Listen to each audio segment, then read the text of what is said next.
Welcome to the 2013 Candidates Forum, sponsored by Wallingford Community Women. I'm Ann Whitman, your program moderator. This segment features 6 of the 12 candidates running for Board of Education. The first part of the program will consist of questions asked of the candidates by members of the local media, including the New Haven Register, the Record Journal, and students from Mark T. Sheehan High School. The second part will allow each candidate to make a closing statement. During the question and answer portion of the program, each candidate will have 2 minutes to respond to a question. Each candidate will have 2 minutes to make closing remarks. Before beginning the questioning, I would like to introduce 6 of the candidates running for Board of Education. They are, from left to right, Patricia Mills, Democrat; Patrick Reynolds, Democrat; Michael Voto, Democrat; Roxanne McKay, Republican; Chet Miller, Republican; Christopher Shortell, Republican. Eric Vo of the Record Journal will ask the first question of Pat Mills. Hi, Pat. Hi, Eric. Curious to hear what your position on taking recess away from a child as a form of punishment is. Parents are divided on whether they support it or not. There's studies out there that proves physical activity and taking a break out of your school day helps them develop physically and cognitively. But I'm curious, do you think teachers and staff members should have the right to take a student's recess away as a form of punishment? Okay, well, first I'd like to thank the Wallingford Community Women for having us this evening. And on that question, I would believe that it has to be to the teacher's ability to help deter children from acting out. I do think that every school has to make the rules, and the school will, and the teachers have to abide by those. But if it was something that it's a short time, if it's a few minutes sitting out, I don't see the harm in that. That's my personal opinion. Studies in state recommendations say instead of taking recess away, you should probably think of an alternative method. Do you have any ideas as to what you would recommend? I would have to really look into that more and research that. At this point, I don't have that. Okay, thank you. Thank you. Carolyn Bradley of Mark T. Sheehan High School will ask the next question of Pat Reynolds. Hello, Mr. Reynolds. Hi. How would you handle a situation where a parent who is concerned about an individual teacher or incident called you to voice his or her concerns? First, I too would like to thank the Wallingford community women, also the members of the press, and especially the students. Situation like that, if I was approached by a parent, the first thing I'm going to say, have you talked to the teacher? Have you talked to the principal? Have you talked to the superintendent? And I probably would not comment on, I wouldn't make any judgment if the parent, was still pursuing, wanted to know what I would do until I got all the facts. But they really need to exhaust all the various levels of administration first. Matthew Baum of Mark T. Sheehan High School will ask the next question of Michael Votto. Hello. Good evening. I'm wondering how you feel board members should evaluate students' academic performances. How should we evaluate Yes. academic performance? Wow. There are many ways. I think through your typical testing, there's also projects, there's a variety of things that the teacher does each day in classroom, just listening to a child in the classroom, watching a child, being observant of what they're doing in a classroom. I mean, it's very different on an elementary level as opposed to a high school level. Obviously, there's a lot more evaluations going on in the younger age because of they're learning to read and math and all that. And I think now with the Common Core and the things that they outline, it's going to make it a little bit easier also with formative and what's the other one? Common assessments, brain freeze. So I think there are a variety of ways of testing a child's growth, and also to further share that with parents through communications. Luther Tramello of the New Haven Register will ask the next question of Roxanne McKay. Good evening, Roxanne. Hi, Luther. Does it make it harder for the Wallingford School District to hire and retain good teachers and good administrators when you frequently have the town council rejecting labor contracts that were negotiated in good faith by the Board of Education? I don't necessarily make that correlation. And the reason why I don't make that correlation is I think that you have to look at the work environment. And I believe the work environment we provide in Wallingford is an outstanding one. We encourage all our certified and non-certified staff, as well as our administrators, to be creative thinkers, to look at what resources that they personally feel comfortable in using, and look for a collaborative approach. So I think of Wallingford as an outstanding place to work. So as a result, I don't necessarily see that as an obstacle. And also, in all honesty, this is probably, in the last 2 years, the first contract that we've seen rejected. So I don't think that that is a red flag that anybody should look at as a barrier, as not as a healthy and good work environment. And I really feel strongly that our administrators and our central office staff create a very collaborative work environment that's productive for everybody. Eric Vo of the Record Journal will ask next question of Chet Miller. How are you, Chet? So principals at Lyman Hall and Sheen have made it a goal of theirs to get more parents involved in their respective schools. Even at Board of Education meetings, turnout for parents and community members is pretty low. How can you possibly increase that?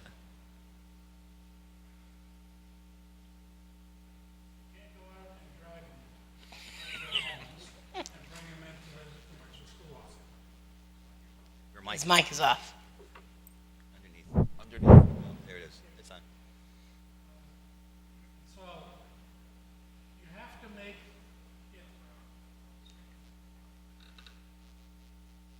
this better? Did you hit the switch?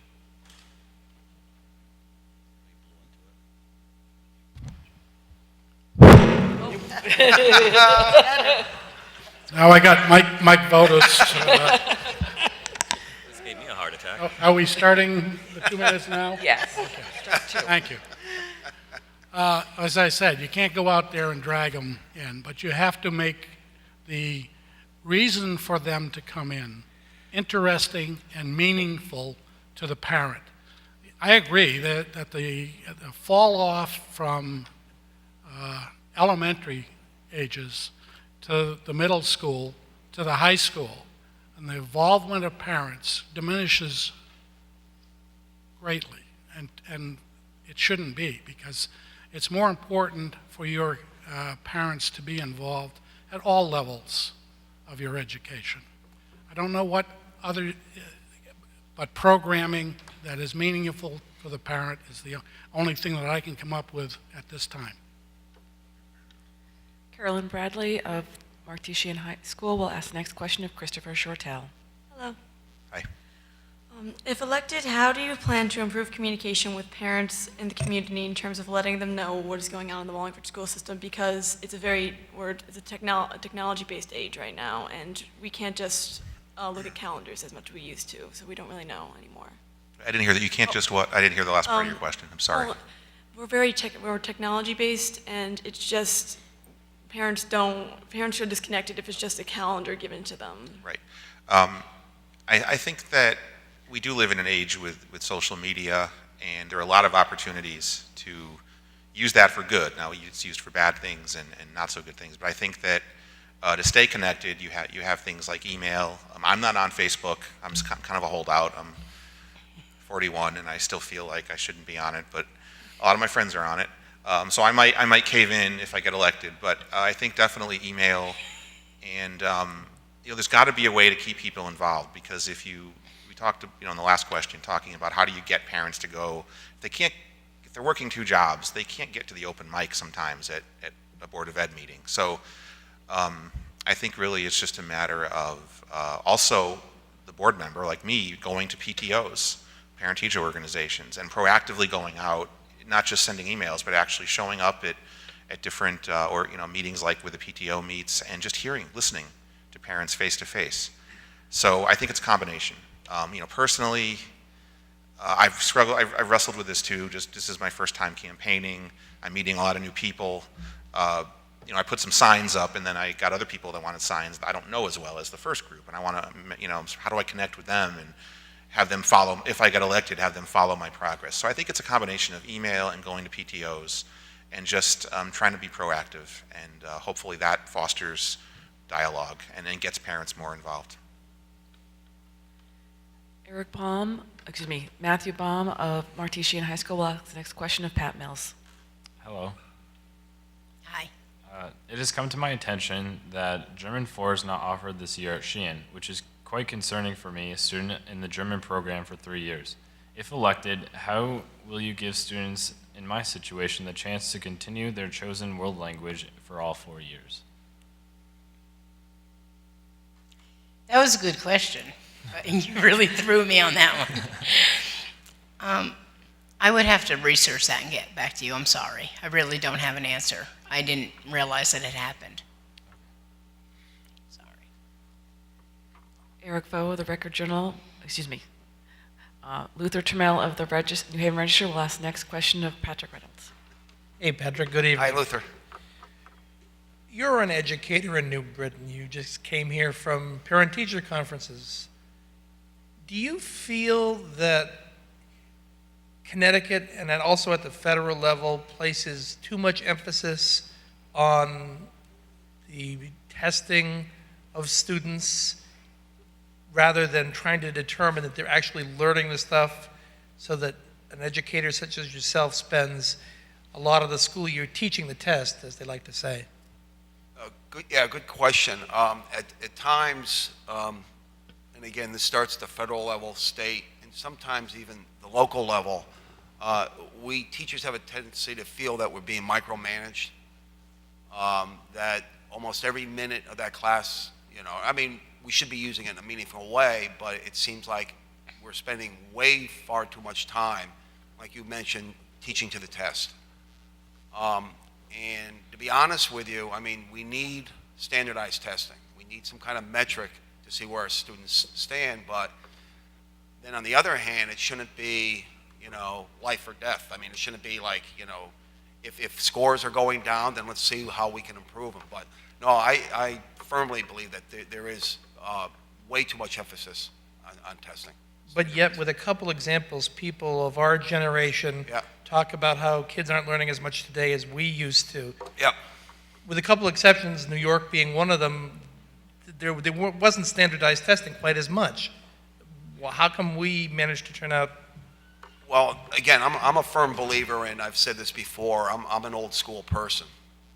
And besides content, the two main issue or areas that I really look into with today's students: work ethic and accountability. And again, I'm seeing, especially at the college level, I am seeing students missing exams, coming up to me a couple of weeks later and saying, not, can I make up the exam? It's when can I make up the exam? But again, old school, work ethic. Again, there's a content that needs to be, I'm sorry, that needs to be emphasized, but.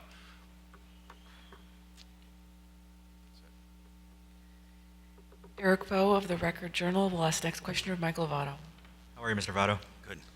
So there's been some tension between the Board of Education and Town Council regarding contract negotiations, the most recent being the council rejecting the management union's contract, sending it to arbitration and costing more money in the long run in legal fees. So in the future, how would you address negotiations to try to circumvent going through arbitration again? Well, I'd have to convince every person on the town council to just approve any board negotiations. That's the answer. But of course, it's not that easy.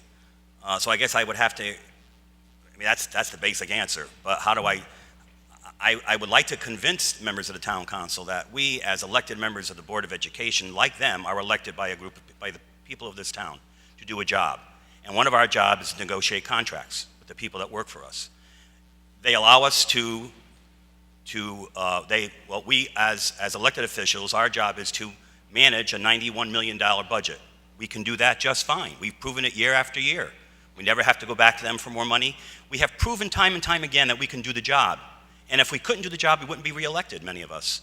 And we are. And I think we're a great group of people. We all get to get along, and we work collaboratively. We hire excellent people to negotiate. Our former assistant superintendent did an outstanding job. I think the superintendent is constantly in conversation with our mayor to see what he expects and what his expectations are, and I think we apply those expectations when we sit down with other people and negotiate. So, I think we've proven ourselves time and time again that we can do the job, and I think that to negate all that hard work that goes into it, all that time and money that's spent in people's lives, time taken out of people's lives, and to just say no because of $1,000, this is ridiculous. I think we need to get together on this, and maybe somebody who mentioned earlier, maybe there needs to be a little more collaboration between the two groups prior to and making sure that we are all on the same page, but somehow something's got to be changed. Thank you. Carolyn Bradley of the Martesian High School will ask the next question of Roxanne McKay. Hello. Hi, Caroline. Education in Wallingford seems to place a large emphasis on the book mindset. For example, the freshmen at Sheehan were required to read it for summer. Why do you believe mindset is best for 21st century school curriculum? How do you currently see the author's ideas being utilized in the classroom, and do you think there's a long future ahead for this?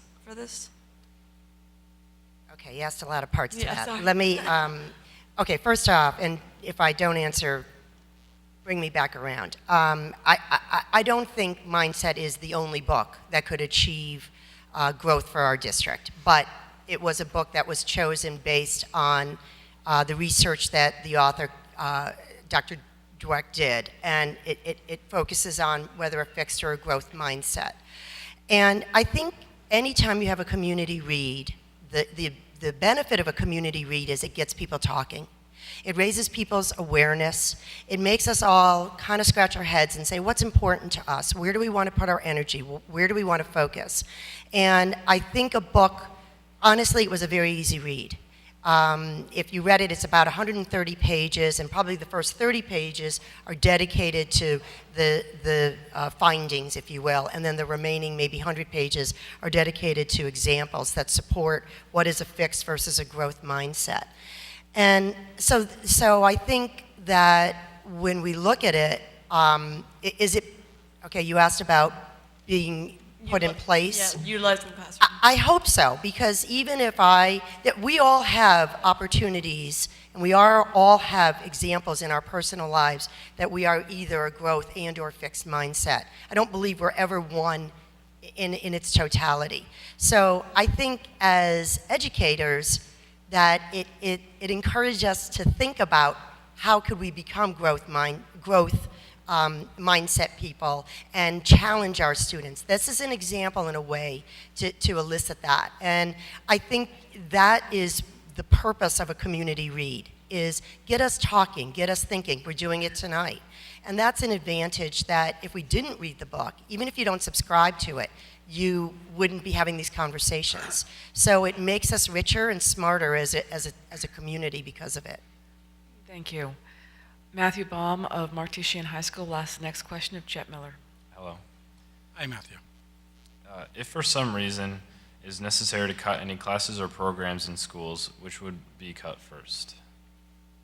Would you repeat that question? If for some reason it is necessary to cut any classes or programs in schools, which ones would be cut first? Well, basically, we don't want to try to cut classes at all, especially AP classes.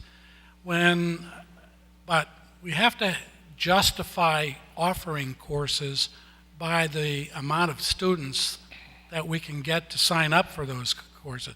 I don't think 3 or 4 kids signing up for a AP class justifies doing that class, unless there's some way to join that AP with an honors class and somehow give that AP students advanced credit.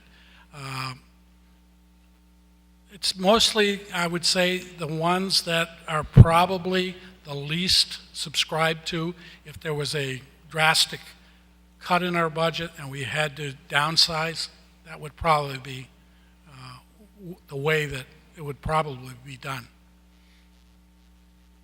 Luther Trammell of the New Haven Register will ask the next question of Christopher Shortell. Good evening, Christopher. Hi, Luther.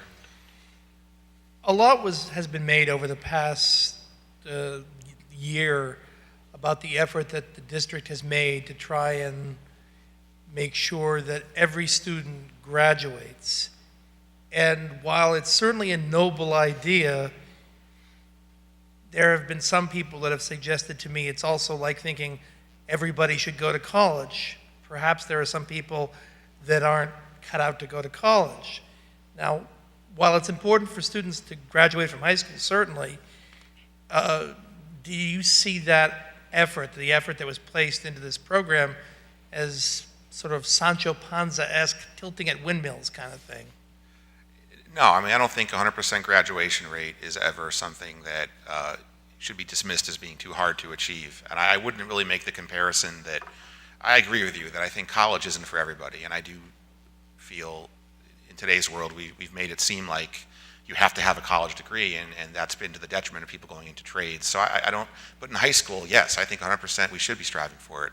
I think what you're referring to is the work the 21st Century Innovations team has come up with, and I think what they've done as part of that work is partnering with businesses and getting some money from 3M and from my employer Anthem, and getting supplemental money to the budget, and I think that's a good thing. So no, I think 100% graduation, we should be striving for it, do everything we can. I think we're at 83% roughly now, and that, from what I'm told and what I read, that's about average, but I think anything we can do to increase that, I'm all for it, and I don't think it's tilting at windmills. I think you have to aim high. Thank you. Carolyn Bradley of Martesian High School will ask the next question of Pat Mills. Hello. Hi. How do you feel about the reconfiguration of the elementary schools? For example, there's some that go from kindergarten to second grade and third to fifth. Do you think there's still a future for it, or do you not approve of it? No, I was for it, and I felt that it's a good way of having more resources in one school. I feel that it was a great thing for the schools, and I'm hoping they will always continue it. Matthew Baum of Martesian High School will ask the next question of Pat Reynolds. Hello, Mr. Reynolds. If you are elected, how would you personally stay in touch with the everyday activity of the schools beyond the reports given by principals at board meetings? Could you repeat just the last part? Beyond the reports given by principals at board meetings. So how would I stay current? Yeah, stay in touch with the schools. I mean, checking the website would be one way. Probably the best way of kind of staying current, probably talking to parents. I mean, there's a lot of things that go on, let's say in the elementary school, like maybe just one individual school. That would probably be what I try to do, is I try to go more out into the community and find out. I mean, we get a lot of information from our superintendent, and he keeps us up to date on every major and just the the daily things going on, and we get the school newspaper or newsletters and stuff like that. So I guess, to go above or to go beyond that would probably be to try to get in touch with more of the community, parents, high school, talking to high school students too. Luther Trammell of the New Haven Register will ask the next question of Michael Votto. Good evening, Mike. Hi, Luther. I'd like to circle back to a question I asked in the first session tonight about special education. You've been on the board for quite a long while. What kind of improvements has the district made in serving special needs children, and how much further is there left to go? Well, I think there's always room for improvement, no matter what. But I think we, as was mentioned in the last round, we did have a study done. An outside group came in and gave us recommendations, and from those recommendations, we developed a strategic plan to improve those areas that need improvement. One of the first things we did was hire, because it just so happened we had to hire a new director, and with that we kind of refocused the whole pyramid, so to speak. adding a couple more department chairs, administrative positions to oversee the program, because it's a very increasing program with a lot of, there's an awful lot that is involved in special ed, with law and all that. You have to know a lot, and there's a lot to be done. I think we are moving in the right direction. We are continuing our PPS PTAC, where groups of parents can come and meet with the leaders of the PPO department and share their concerns. So I think that's another way we are moving forward. Do I think we still need to look at other things? Sure we do. I think there's always maintenance, making sure that, for instance, IEPs are followed in classrooms, especially in the high school level. But that's because, and I think that will be made easier because there's a better coordination of efforts now. We have more people involved and working with the principals of those schools to make it everybody more aware of what's expected. So I think it's working, and it's working well. But we still can make room for improvement. We still have room for improvement. Eric Vo of the Record Journal will ask the next question of Roxanne McKay. How are you, Roxanne? I'm great, Eric. How are you? Doing well, thanks. So with everything the board and the superintendent has done and accomplished in the past few years, is there anything that you wish could have gone differently, or you guys would have done differently? I don't think I would look to do anything differently. I think there's quite a bit more work to be done, but I guess the thing that I'm most proud of, if I reflect back on the last few years being on the board, isn't about any one initiative or one activity. It's the way we approach doing business. I think we are an extremely collaborative group of people. We look towards the community for relationships. We look for ingenuity. We look for creativity. I'm very proud of how we operate as a board and as a central office team. I'm going to steal a little bit from my closing argument, but I really believe this current board and the central office staff are the most intelligent, hardworking, and creative groups of people I've ever worked with. And I think that they're very dedicated to always looking to collaborate and recognize the hardships and the difficulties of these unfunded mandates that are coming down, specifically on our certified teachers. And we want to make sure we're always communicating. We're always recognizing the challenges that the front line are facing. And I believe the central office especially, and Board of Ed, frankly, have created many opportunities and venues for our certified and non-certified staff to talk and come and vent and express their concerns, also express their successes. So I'm very proud of the work that we've done and the relationships we have forged not only within our district, but also in our entire community. Carolyn Bradley of Martuscian High School will ask the next question of Chet Miller. Hello. Hey, Carolyn. What kind of priorities would you have in terms of improving Wallingford schools, buildings and grounds and playing fields?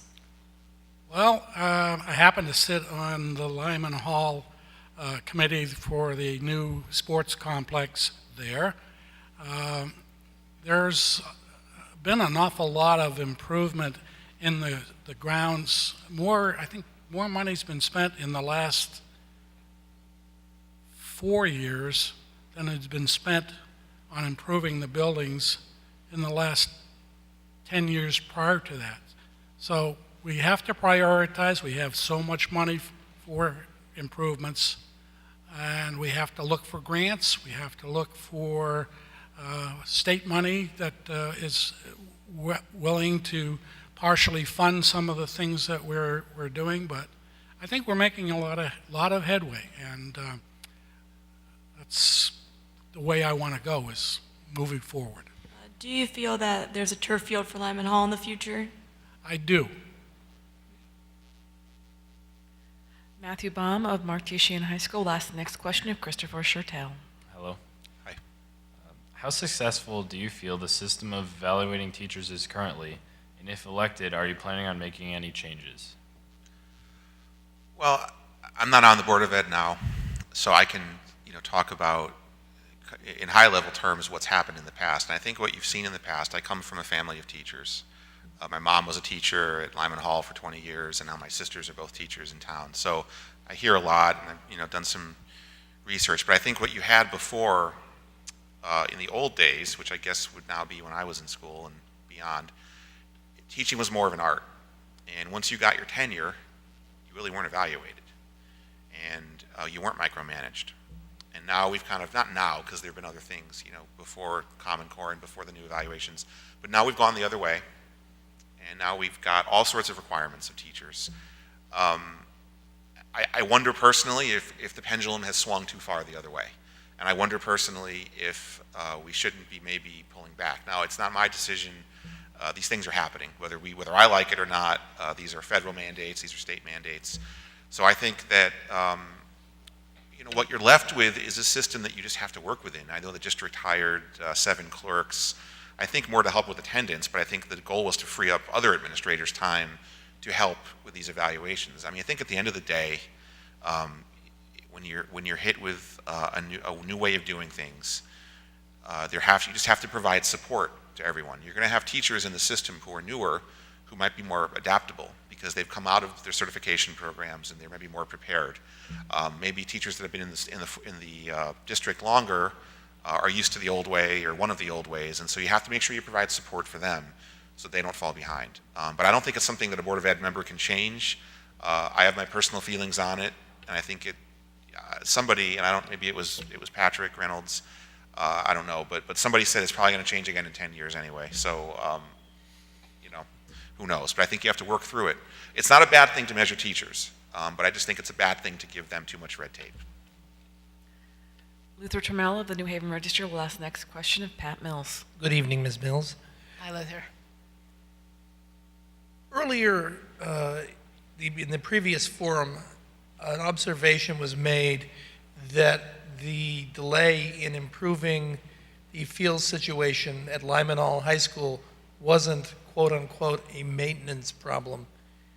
How do you see it? Is it a maintenance problem? Is it an issue that is more appropriately done through fundraising with the private sector and with parents? Well, I feel that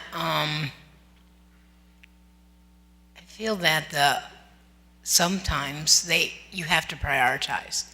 You have to figure out what is the way to pay for these things. And so it might be that you have to fundraise. I'm not really that up on that subject, but I do think sometimes you can't get everything you really want to have. But if it was a situation where you had a ceiling in a classroom falling down or something outside of a building that was, a problem, there wouldn't be any question about fixing it right away. Exactly. But so how is this any different? I'm not saying that the students are in danger, but why wouldn't you want to fix this as quickly as possible? Well, I think it's always the choice is to fix things as soon as you can, but you can't fix everything at one time. So finding the funding to get it fixed properly is a long road, and you have to sometimes put things off that you don't really want to put off. Eric Vo of the Record Journal will ask the next question of Pat Reynolds. How are you, Pat? Fine, Eric. So as surrounding school systems prepare to adopt a policy allowing students to use electronic devices in classrooms, Wallingford hasn't really had a formal pilot program, I guess, for bring your own devices or using electronics in class. Do you think the town school system should follow suit and allow students to use these devices in class, or do you think it would take away from instruction and distract them? Technology is a tool of education, and there's no denying it. Sometimes I fear that people sometimes think that technology can cure the problems with our public school system. The problem, I could see some problems being a classroom teacher, is you're going to have some method of monitoring what the students are doing. I mean, teenagers are teenagers, and I've had this happen where I walk from one computer to the next, and all of a sudden I hear the mouse going, and then I look back and I can see them designing a car. But no, I mean, it's here to stay. There's great benefits to being able to, to do things in a nanosecond, to be able to access information in a nanosecond. I mean, that's great. But we always have to keep in the back of our minds is that, it's a tool. It's not a cure for all, again, of our problems. And then, like I said, the big thing is making sure that you're monitoring it. Carolyn Bradley of Martesian High School will ask the next question of Michael Votto. Hello. Hi. How do you feel about the new standardized testing for Common Core? Why do you think it's better than the CAP testing?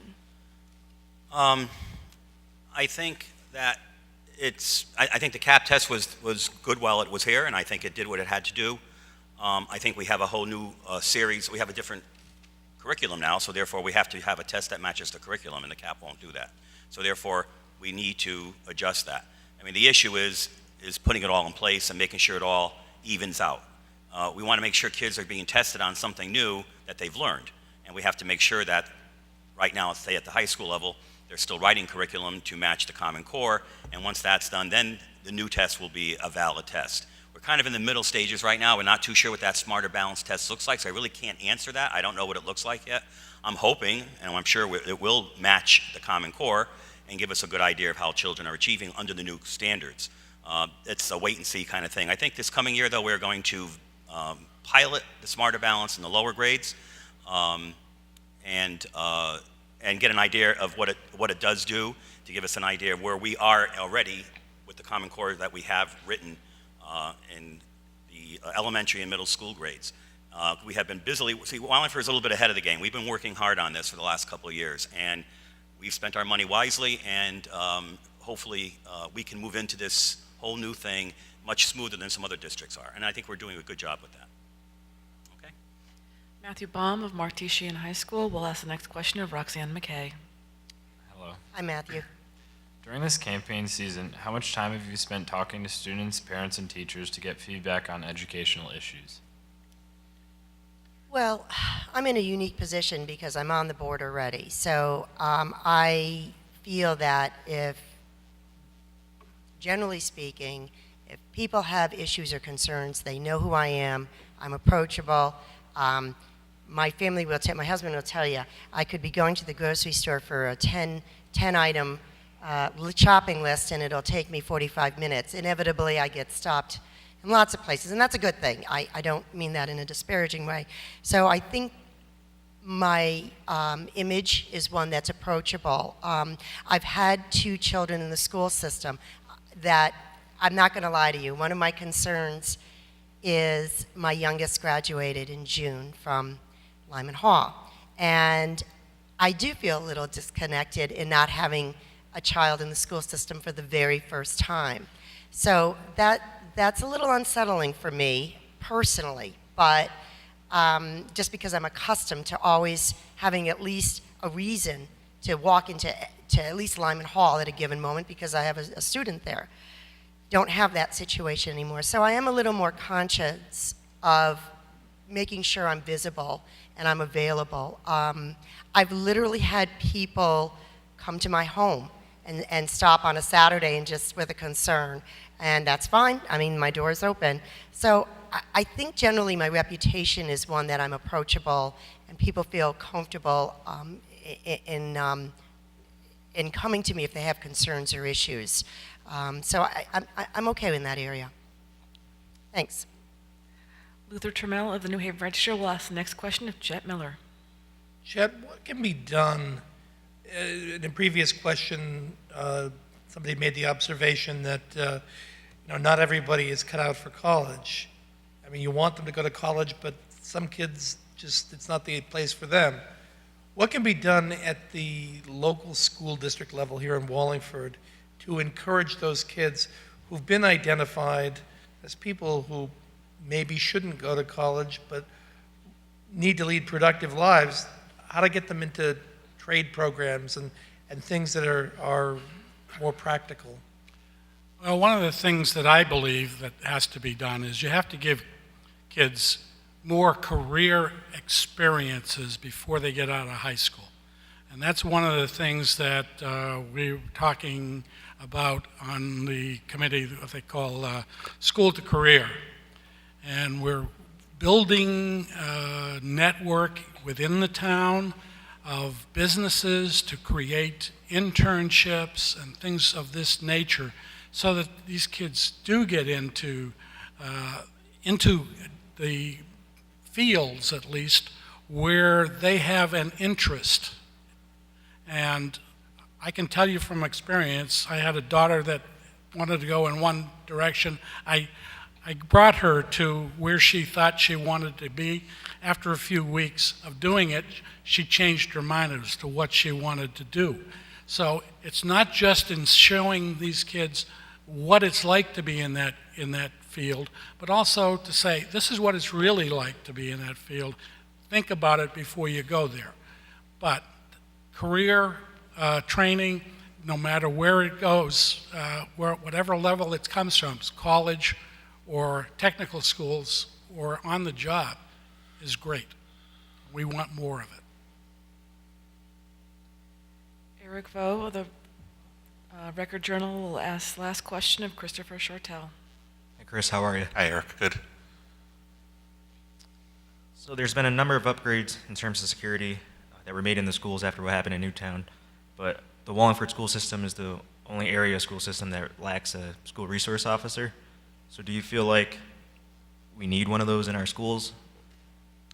You know, I think the security issue it's obviously paramount in everyone's mind after the tragedy at Newtown, and I think the board acted decisively in doing what they did, and I don't know all they did because a lot of it was an executive session, because we don't want to advertise to the world what security measures we took. And I know they spent about $500,000 on upgrades.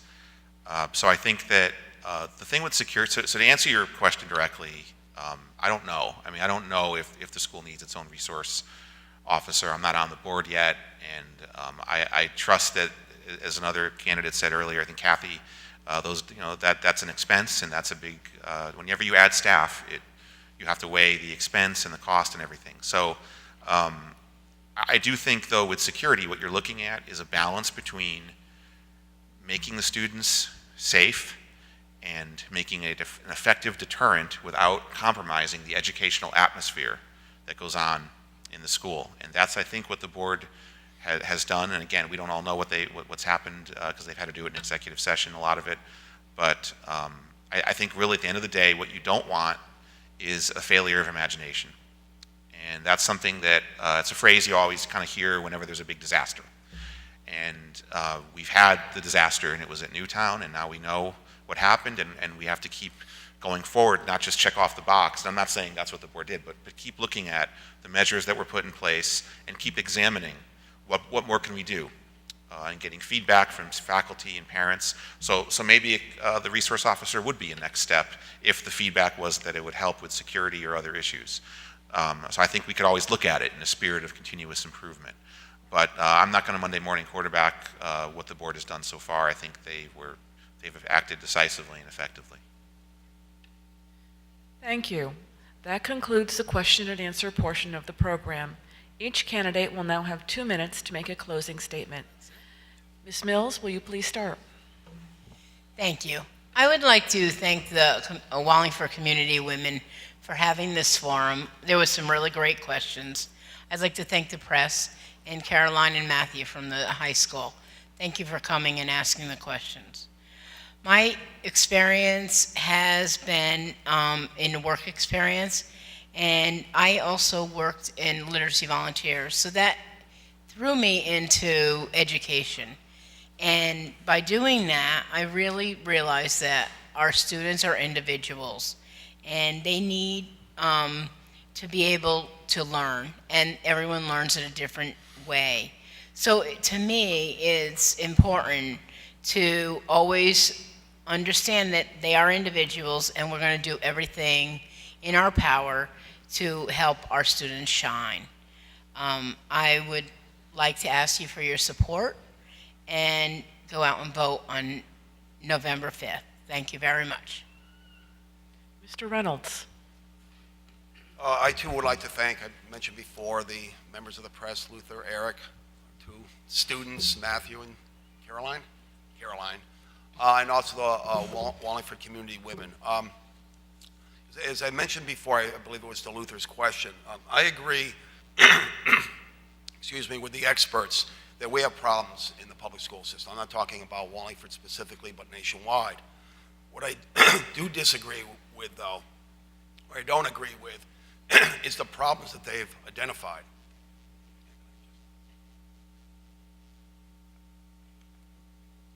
I think with my 25 years of being a college professor, 18 years high school, both urban and suburban, the problems I see, and there's two main ones, are work ethic and accountability. I mean, this country was basically built on a can-do attitude. I mean, that was their philosophy. What I see time and time again, especially at the college level, is I don't really want to do, I can't do, or maybe I'll do it tomorrow. If a student doesn't study for a test and fails it, well, they should learn from their mistake. All right, there should not be any redos like in my high school, and double redos and triple redos.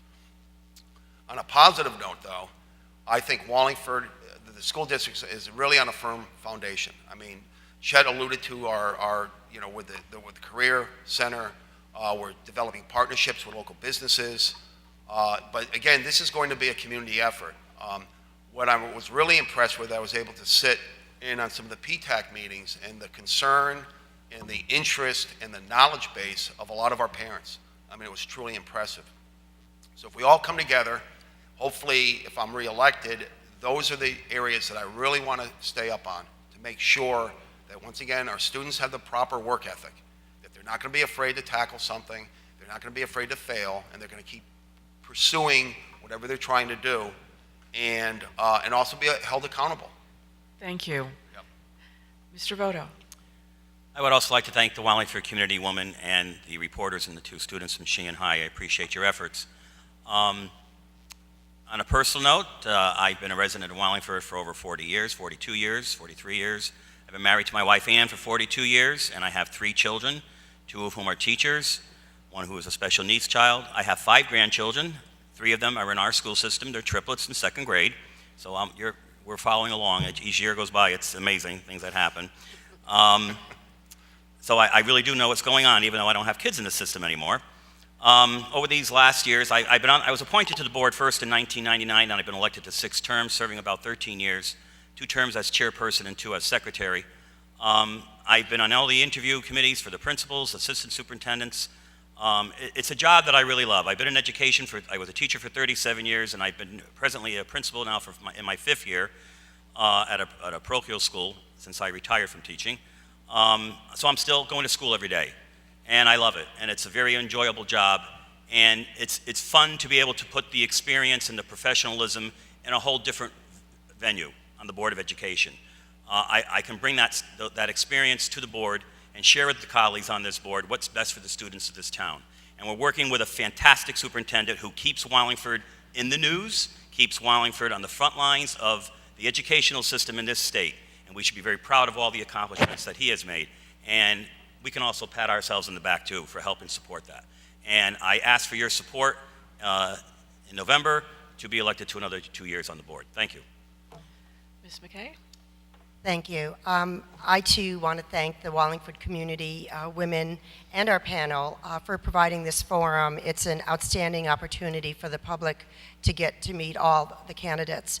I also want to thank my family. I'm guessing sometimes when I do board business, I drive them just a little bit nuts. So thanks, Doug, Adam, and Alex, for your patience. And lastly, I want to thank the voters. This is my 5th election, and I kind of feel like I've grown up as a Board of Ed member.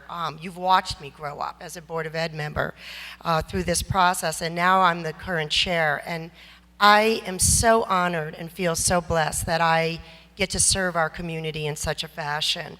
And as I previously mentioned, but I'd be remiss if I didn't mention it, this current board and our current central office administration is by far the hardest working, most intelligent and respectful group of people I've ever worked with. And it really is my honor and pleasure to work with these folks.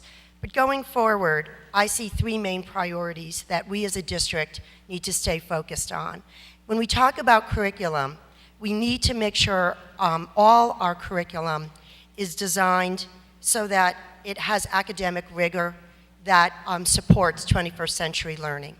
Secondly, I think about if we can create and support our graduates as being curious, and curious to the point where they always want to be lifelong learners, that would be amazing. And lastly, we expect our parents to be involved, but we also need to look at all our community stakeholders to be involved to further advance us as a district. And if we do those three things, I believe we'll get closer to our Board of Education goal of 100% graduation rate. So I ask all of you, I thank you for the support that you've given me in the past, and I look for your continued support for this future election. Thank you. Mr. Miller. I also would like to thank the organizers and the panel and everybody that's participated in this forum. And I'm here to ask for your vote. I want to return to continue to do the things that I've grown to love. I've loved being involved with the kids in the school. I've loved getting into the schools to attend their events and witness their accomplishments. We also have a problem with the economy. It's not improving as fast as the stock market did. People have to have jobs in order to pay taxes so that we can run a decent school system. Right now, we have over 10% of our students who are getting free and reduced lunches. Last week, there were over 10 foreclosures in Wallingford alone. That indicates to me that the tax money will continue to be tight. As a board, we have to work to do more with less and do things better. I think we've done this, but there's still more to do. I want to continue getting into schools and see what kids are doing. Nothing more rewarding to me than reading to a second or third grade class and watching their faces. I want to continue to get into school events, and I also want to continue to do something I started 3 years ago, and that's recognizing at graduation kids who opt to serve in their country in the military. They deserve to be recognized, and I thank God that students are still out there who do that. Thank you. Mr. Shortell. I want to start by thanking my wife, Tracy. She's home right now with our two toddlers, Ryan and Zach, and you don't run for Board of Education or really any of these offices without a loving and supportive spouse at home, especially with two toddlers. And they're really the main reason that I'm running. They'll be beginning their journey in the Wallingford school system starting next fall when Ryan enters kindergarten at Highland, and Zach will follow a few years later. And when I look at the challenges that we face in the district, many of which we've discussed tonight, some we haven't, I feel that would be a good fit to be on the team that sets the strategy and vision for the district going forward. I've spent 2 decades in the private sector, most of that at Anthem Blue Cross and Blue Shield, dealing with a lot of the same issues the Board of Ed deals with, whether it was setting budgets, strategic planning, personnel decisions, or working with municipalities and unions. When I think about these challenges, I'm reminded of a quote by Robert Frost. It's not from one of his poems. It's actually from a letter he wrote to the Amherst College student newspaper. In that letter, Frost writes, "It is immodest of man to think of himself as always going down before the worst forces ever mobilized by God." And what Frost is getting at in that quote is society's tendency to label the age that it's in as the worst of all ages because the challenges seem so great. I tend to be an optimist, and I tend to think that however hard these challenges are that we face in the Wallingford school system, we can overcome them. And it's instructive to note that Frost wrote those words in 1935, in the middle of the Great Depression and on the eve of World War II. So clearly, as a town and as a country, we've come through many challenges before, and we'll do so again, and I ask for your vote to be part of the team that does so for the Wallingford school system. I want to thank the Wallingford community women for organizing this, the students and the reporters, and also my fellow candidates. I'm honored to share the stage and the ballot with you. I hope everyone votes on November 5th. Thank you. Thank you. This concludes Part 2 of the 2013 Board of Education Candidates Forum. On behalf of Wallingford Community Women, I thank you for watching and remind you to vote on November 5th.